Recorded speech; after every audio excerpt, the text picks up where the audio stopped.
एक और विवाद खड़ा हो गया है। जी हां, प्रधानमंत्री नरेंद्र मोदी ने भरे मंच से कुछ ऐसी टिप्पणी कर दी है जिससे पूरे प्रदेश में सियासी भूचाल सा आ गया है।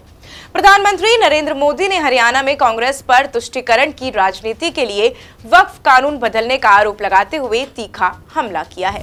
लाखों हेक्टेयर जमीन पूरे देश में है। इस जमीन, इस प्रॉपर्टी से गरीब का, बेसहारा महिलाओं बच्चों का भला होना चाहिए था और आज ईमानदारी से उसका उपयोग हुआ होता तो मेरे मुसलमान नौजवानों को साइकिल के पंक्चर बनाकर के जिंदगी नहीं गुजारनी पड़ती। बाबा साहब अंबेडकर की 135वीं जयंती पर देश को संबोधित करते हुए उन्होंने कांग्रेस की आलोचना कर दी। उन्होंने कहा कि बाबा साहब का विजन, उनकी प्रेरणा निरंतर विकसित भारत की यात्रा में हमें दिशा दिखा रही है और दिखाती रहेगी। लेकिन इस दौरान पीएम नरेंद्र मोदी ने वक्फ बिल का जिक्र करते हुए कांग्रेस पर हमला भी बोला। पीएम ने कहा कि अगर वक्फ की जमीन का सही इस्तेमाल हुआ होता तो मेरे मुसलमान नौजवानों को साइकिल के पंचर लगाकर अपनी जिंदगी नहीं गुजारनी पड़ती। उन्होंने कांग्रेस पर संविधान और सामाजिक न्याय की कीमत पर अपने वोट बैंक को लाभ पहुंचाने के लिए वक्फ नियमों में बदलाव करने का आरोप लगाया है। इस टिप्पणी के बाद कांग्रेस का पलटवार आना भी तय माना जा रहा था। कांग्रेस सांसद इमरान प्रतापगढ़ी ने इस मुद्दे पर अपनी तीखी प्रतिक्रिया भी जाहिर की है। उन्होंने कहा है कि आज अंबेडकर जयंती है। पीएम को याद दिला दूं, हमारे अध्यक्ष भी दलित हैं। पीएम टोल वाली भाषा बोल रहे हैं। इसी के साथ पंचर तो बहुत लोग बना रहे हैं। पीएम खुद पकौड़े तलने को कहते हैं, रोजगार दे नहीं पा रहे हैं। शहनवाज हुसैन नकवी क्या पंचर बना रहे हैं? मुजफ्फरनगर में युवती की पिटाई, यूपी की कानून व्यवस्था कहां है? प्रशासन क्या कर रहा है?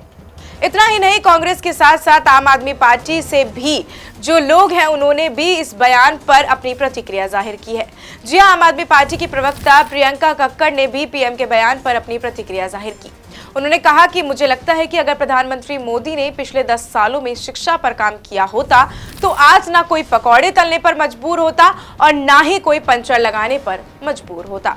दुर्भाग्यपूर्ण है कि प्रधानमंत्री नरेंद्र मोदी इस तरह की भाषा का इस्तेमाल करते हैं। हमने देखा कि 2014 से लगातार भाषा का स्तर उनका गिरता ही जा रहा है। काम कोई भी छोटा बड़ा नहीं होता है, लेकिन इस तरह से बोलना प्रधानमंत्री नरेंद्र मोदी को बिल्कुल भी शोभा नहीं देता है। खैर, प्रधानमंत्री मोदी ने कांग्रेस पर भी आरोप लगाए हैं। उन्होंने कहा है कि मैं उनसे पूछना चाहता हूं कि वोट बैंक के लालची कौन है?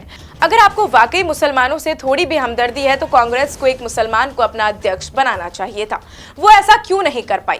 मोदी ने हरियाणवी बोली में कहा कि राज्य अपनी जवानों, खिलाड़ियों और भाईचारे के लिए जाना जाता है। 1990 के दशक में भाजपा संगठन के लिए अपने काम करने के दिनों को याद करते हुए उन्होंने कहा कि हिसार से मेरी बहुत पुरानी यादें जुड़ी हुई हैं।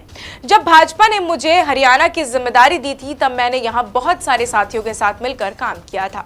अंबेडकर की जयंती पर मोदी ने कहा कि आज हम सबके लिए, देश के लिए, खासकर दलितों, कमजोर और वंचित वर्गों के लिए यह एक महत्वपूर्ण दिन है।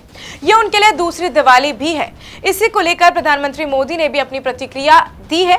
उन्होंने कहा है कि 2014 से पहले जब कांग्रेस की सरकार थी तो हम वो दिन भी देखे हैं जब पूरे देश में ब्लैकआउट होते थे, बिजली गुल हो जाया करती थी। अगर कांग्रेस की सरकार रहती तो देश को आज भी ऐसे ही ब्लैकआउट होने से गुजरना पड़ता। ना कारखाने चल पाते, ना रेल चल पाती और ना ही खेतों में पानी पहुंच पाता। यानी कि कांग्रेस की सरकार रहती तो ऐसे ही संकट बने रहते। खैर, आपको बता दें कि प्रधानमंत्री मोदी के इस बयान का अर्थ केवल इतना सा है कि वो मुसलमानों को केवल पंचर सही करने वाला या फिर पंचर सही करने वाला ना समझा जाए, बल्कि देश की अर्थव्यवस्था में महत्वपूर्ण भागीदारी देने वाला समझा जाए। उनका मानना है कि मुसलमान अगर चाहते हैं तो वो शिक्षा और अपने व्यक्तिगत चेहरे में कोई कमी नहीं रखते, अपितु उन्हें सिर्फ और सिर्फ राजनीतिक कारणों से वोट बैंक समझा जाता है। हमारा वक्फ बोर्ड संशोधन बिल केवल मुसलमानों के बेहतर भविष्य की ओर एक बढ़ता हुआ कदम है। ये एक तरीका है कि बढ़ते समय में इन सबको आर्थिक रूप से सुदृढ़ और सामाजिक रूप से और आर्थिक प्रभावशाली बनाया जा सके। अब ये बात अलग है कि विरोधी और वक्फ संशोधन बिल के खिलाफ लोग इन सबको किस तरह से लेते हैं। इस पूरे मामले को लेकर आपकी क्या प्रतिक्रिया है, आपकी क्या राय है, हमें कमेंट सेक्शन बताना आप सभी बिल्कुल भी मत भूलिएगा। ऐसी और भी तमाम अपडेट्स और जानकारियों के लिए आप बने रहिए हमारे चैनल अपडेट इंडिया के साथ। नमस्कार।